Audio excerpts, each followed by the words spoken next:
forever. Oblivion. Till the day I die.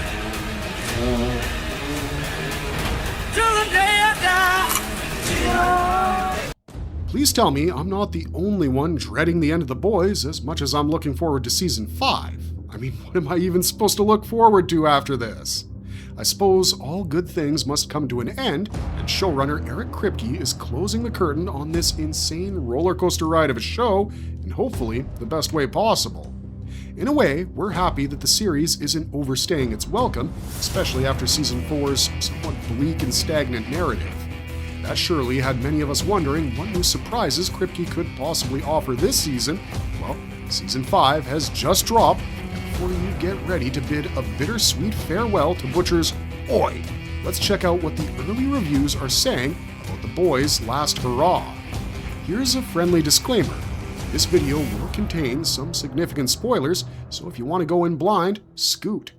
And for the rest of you who are still here, let's get into it, because it's going to be a wild ride.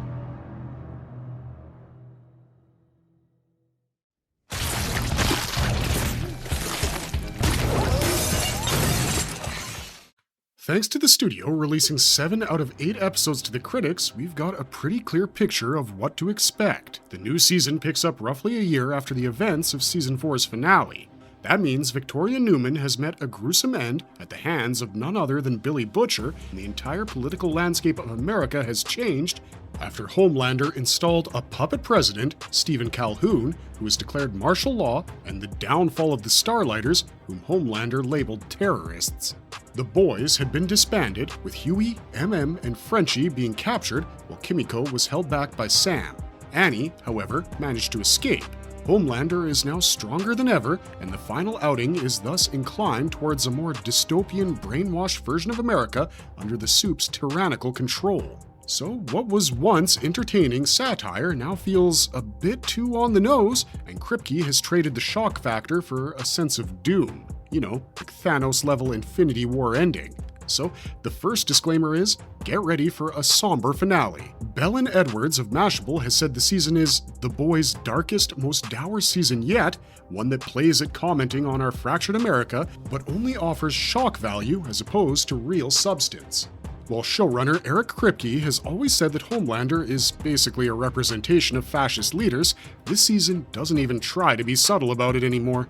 And honestly, Anthony Starr just goes all in here because despite all that insane power and control, Homelander is still that same deeply insecure and emotionally unstable guy underneath it all.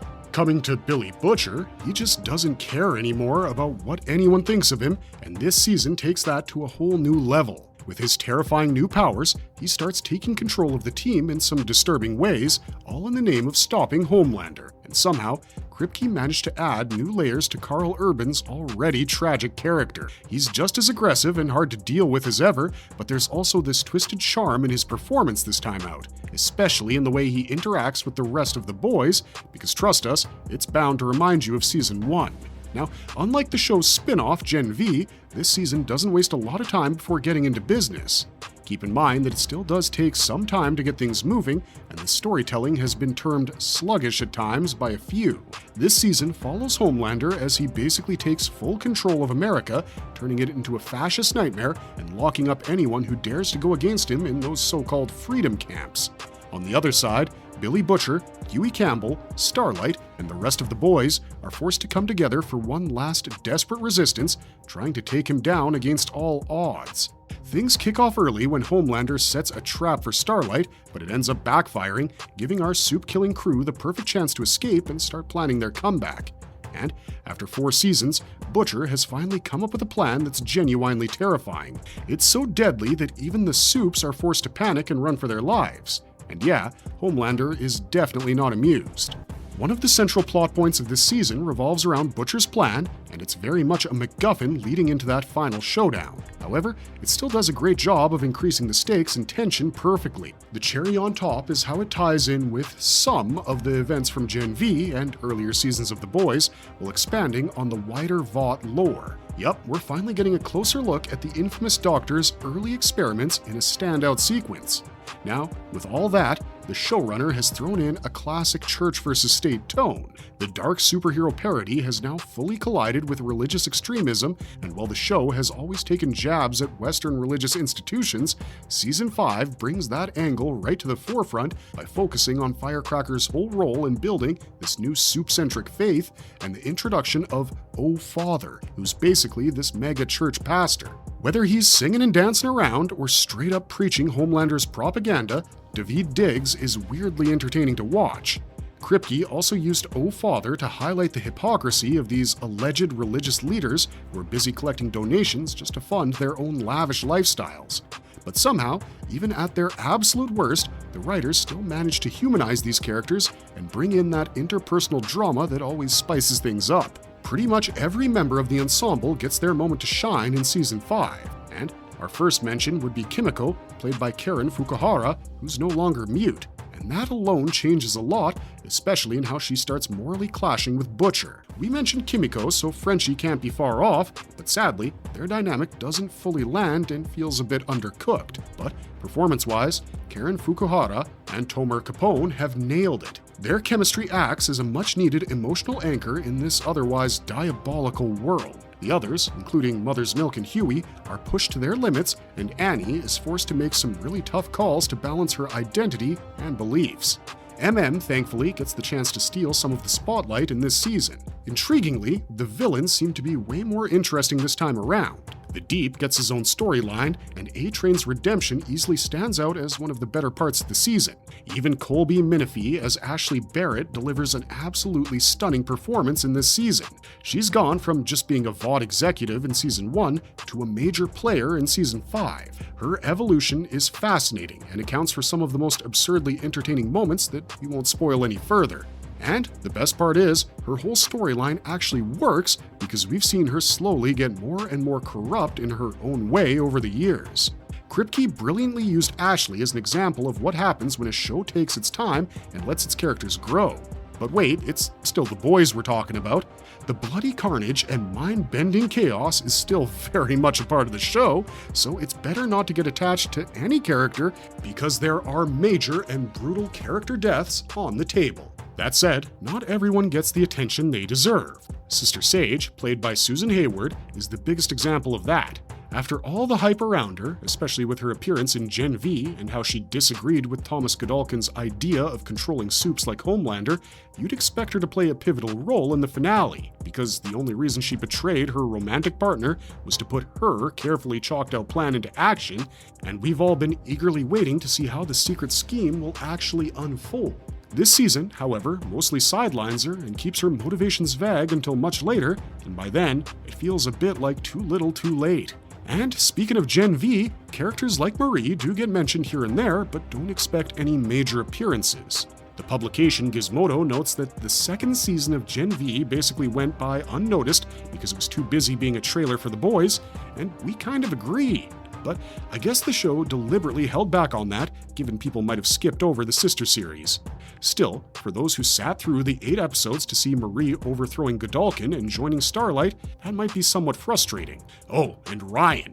His character still remains underutilized in this installment, and the boy's appearance has been curbed significantly. We know this season has expanded the cast a bit too much, but some of the new additions, like Mason Dye's new character Bombsight, do a great job at tying threads together with Soldier Boy in the original 1950s lineup. Did we mention Soldier Boy?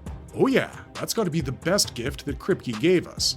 Jensen Ackles has made a solid return as Soldier Boy, and his dynamic with Homelander feels a bit forced, but it's Jensen Ackles, dude. We'll take it.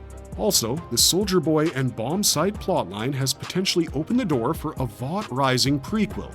Last but not least, this season of The Boys deals with themes like immortality, and the last stretch of episodes emphasizes why the boys need to die. Unfortunately, not everything works out in the season, and yeah, there are a few noticeable drawbacks. For starters, the show does feel like it's spinning its wheels for a few episodes. Apart from the Deep, who's still hilarious, and Soldier Boy's perfectly timed one-liners, there's another clear dip in that signature gross tongue-in-cheek humor that the show is known for. Another big issue is the tone. The show has moved quite far from the highs of the earlier seasons, and a lot of what's happening now just hits a bit too close to reality, and it feels a little too real to be fun. There are still some solid moments though, like a really funny spoof of the Nicole Kidman AMC ad, but that's about it. Also, some of the big developments from Gen V Season 2 don't really get addressed properly here, which makes certain setups feel a bit incomplete, and the highly anticipated payoffs somewhat underwhelming. Still, the response on Rotten Tomatoes has been extremely positive, with a tomato meter score of 97% based on 29 reviews as of Tuesday. Alison Herman of Variety wrote about the season in her Rotten Tomatoes review summary, which says, "Every geyser of blood and squelch of spilled guts is a tiny bit of catharsis that's sorely needed, even if the odds of good triumphing over evil have never seemed longer on or off the screen." Another critic, Bob Strauss of The Wrap, said, "This season was formulaic, sure, but possessed enough brilliance to confirm the show's outstanding place in television history." In our opinion, the end of the boys' shenanigans will always be remembered for being perfectly timed and for its take on rising fascism, where hope is hanging on by a thread.